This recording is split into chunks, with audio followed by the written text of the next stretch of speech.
No doubt बिना किसी mega promotion के जिस इंसेंट लेवल का क्रेज हाई बस आज के डेट में the most violent man Salaar movie को लेकर है, लिटरली ऑडियंस और फैंस की इस दीवानगी का अल्टीमेटली कोई मैच ही नहीं है। बट यहाँ पर नॉस्टैल्जिक तरीके से दिल को सिनेमैटिक ऑर्गेज़म देने वाला क्वेश्चन ये है कि आखिर डायनासोर सलार फिल्म के अंदर डार्लिंग प्रभास को मिस्टीरियसली रेबल कह के क्यों मेंशन किया गया है। Rebel time start. तो मुद्दे की बात ऐसी है कि the most violent man Salaar movie को रिलीज होने के लिए बस अब गिनती के डेज बचे हैं और जाहिर सी बात है इस डायनासोर का ट्रेलर 2 भी आ सकता है। ऐसे में सलार मूवी के सिनेमैटिक पर्सपेक्टिव को जानना उतना ही जरूरी है जितना कि इस मूवी को थिएटर में चीखे निकालते हुए देखना। सो यहाँ पर पॉइंट की बात यह है कि सलार मूवी के अंदर प्रभास के कैरेक्टर को एक brutal merciless deadly one man army type का डायनासोर दिखाया है, बट मूवी के अंदर का प्रभास का देवा का कैरेक्टर जो कि एक नॉर्मल सा मैकेनिक है, आखिर वो कैसे इतना पावरफुल रेबल मैन बना। क्योंकि खानसार के किंगडम में रहने वाले लोगों के अटायर्स को तुम देखोगे तो उनके कॉस्ट्यूम वेशभूषा को देखकर ऐसा ही फील होता है कि वो किस जमाने में रह रहे हैं। इवन देवा का दोस्त वरदराजा मनार भी वैसे ही दिखता है, फुल ट्रेडिशनल रगड़ अवतार में। और खानसार के उस सारे गैंगस्टर के बीच में डार्लिंग प्रभास का देवा का ही वो कैरेक्टर होता है जो लिटरली ऐसा जोरदार तरीके से फील कराता है कि बंदा हमारे जैसे रियल वर्ल्ड से बिलोंग करता है। तो मे बी मूवी के अंदर ऐसा पॉसिबल हो सकता है कि देवा का कट्टर दोस्ती वाला बचपन तो खानसार में बीता होगा, बट अल्टीमेटली किसी जोरदार कांड के चलते उसे खानसार छोड़ना पड़ा और मे बी ये शपथ लेने वाला सीन उसी चीज को रेफर करता है। इसीलिए बैडस प्रभास का सलार का कैरेक्टर अटैक्स के मामले में खानसार जैसे लोगों की तरह नहीं दिखता।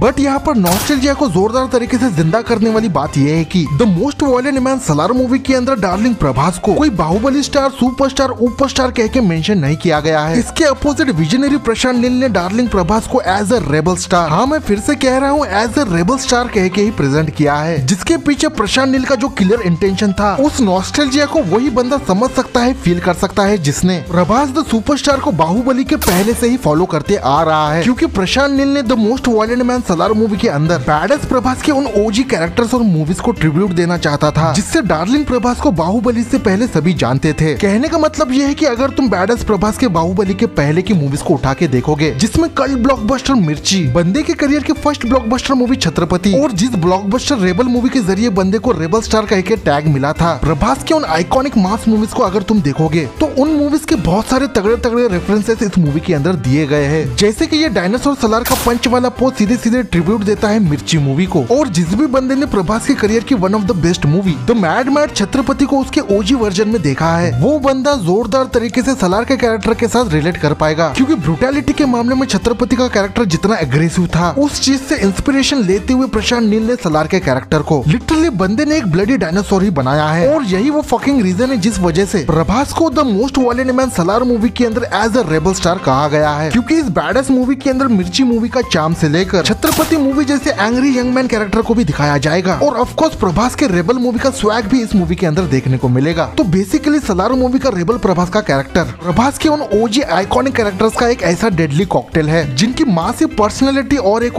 ही कैरेक्टर के अंदर डालकर रेबल सलार जैसे डायनासोर कैरेक्टर को डेवलप किया है, ऐसे तुम कह सकते हो। और मैं फिर से कह रहा हूँ कि इस नॉस्टैल्जिया से भरी चीज को वही बंदा समझ सकता है जिसने डार्लिंग प्रभास को बंदे के इनिशियल करियर से फॉलो किया है। क्योंकि वो लौंडे जानते हैं कि प्रशांत नील ने क्या बला की चीज बनाई है और यही वो बड़ा फ्रिकिंग रीजन है जो इस रेबल डायनासोर को साल नहीं सलार बनाता है। तो इसी बात पर जीबीएफ का ये वीडियो तुम्हें दिल पे लगा हो तो लाइक शेयर और सब्सक्राइब करना, ज्यादा बात करनी हो तो इंस्टाग्राम और एक्स पे आ जाना। तब तक मैं मिलता हूँ किसी नए कंटेंट के साथ। Take care, goodbye. मैं